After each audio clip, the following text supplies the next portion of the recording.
Ngayon po, yung buong asosasyon namin, wala sa list.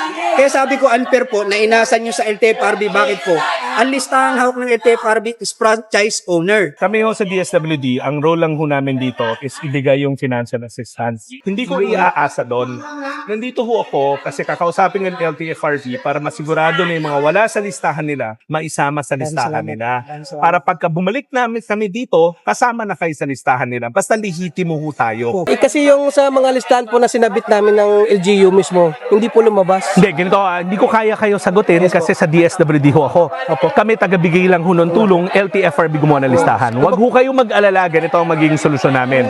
Pag matapos tong araw na to, kami na papunta sa mga LGU ulit, kukunin namin yung binigay yung na listahan, ibabangga namin doon sa lumabas na listahan at yung difference, iisa-isahin natin. Paano po yun siya? Kasi nakapagpasa na kayo, at the same time, nag-fill out na po. Okay lang, makikita naman namin yun. May chance pa po kami sakali na 100%.